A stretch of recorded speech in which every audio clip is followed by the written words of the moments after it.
thank you for giving me a golden opportunity to represent my presentation on the topic of ozone layer.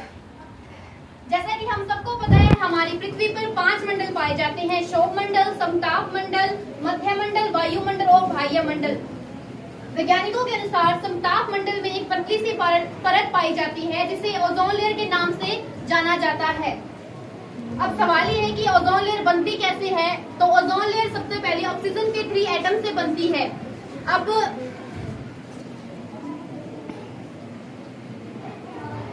Oxygen के 3 atom से बनती है। जो अब O3 कैसे बनता है? O3 जब सूर्य की रोशनी, गर्मी और नाइट्रोजन ऑक्साइड और क्लोरोफ्लोरोकार्बन आपस में रिएक्ट करते हैं तो ये हाइड्रोकार्बन बनाते हैं, जिससे O3 बनता है, जिसे हम ओजोन लेयर कहते हैं और हम इसे साइंटिफिक भाषा में ट्राई ऑक्सीजन भी बोल सकते हैं।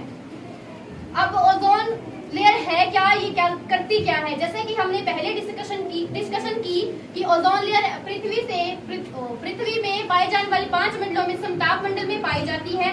पृथ्वी की 16 किलोमीटर की ऊंचाई पर ओजोन लेयर पाई जाती है और 2-3 किलोमीटर तक इसकी मोटाई है।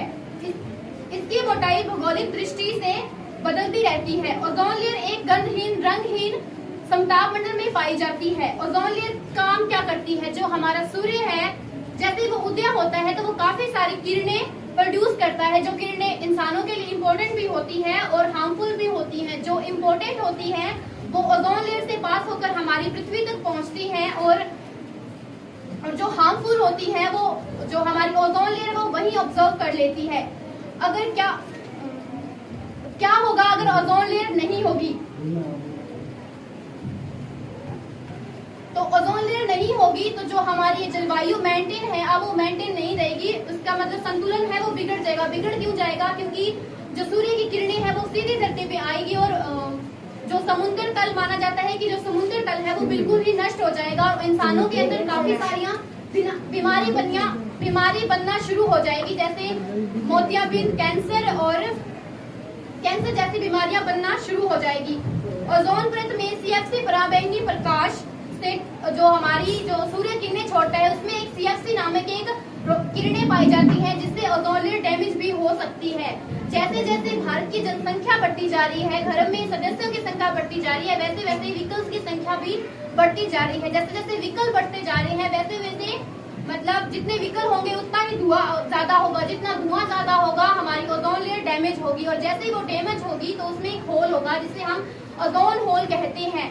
अब सवाल ये है कि ओजोन होल हुआ मतलब ओजोन होल ठीक कैसे होगा? तो ओजोन होल माना जाता है कि जैसे कोरोना में लॉकडाउन लगा तो ओजोन होल माना जाता है कि ओजोन लेयर बढ़ चुका है, क्योंकि ना तो व्हीकल्स चले थे और ना ही कोई फैक्ट्री वगैरह, सब कुछ बंद था, इसलिए वो ओजोन होल माना जाता है कि बंद हो चुका है।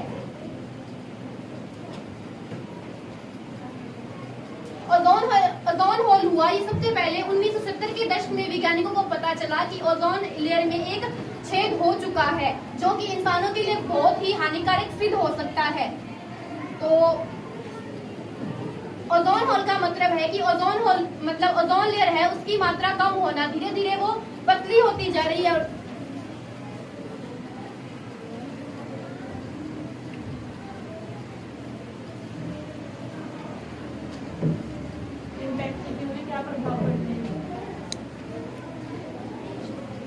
हाँ, तो जैसे जैसे मतलब ओजोन लेयर डैमेज होती जा रही है उस पे इंसानों पर, जानवरों पर और हमारी पृथ्वी पर क्या प्रभाव पड़ रहे हैं? मोर स्किन कैंसर होती जा रही है। जैसे जैसे मतलब सूर्य की किरणें पृथ्वी पर आएंगी तो जो हानिकारक किरणें हैं वो इंसानों की चमड़ी को खराब करती जा रही है।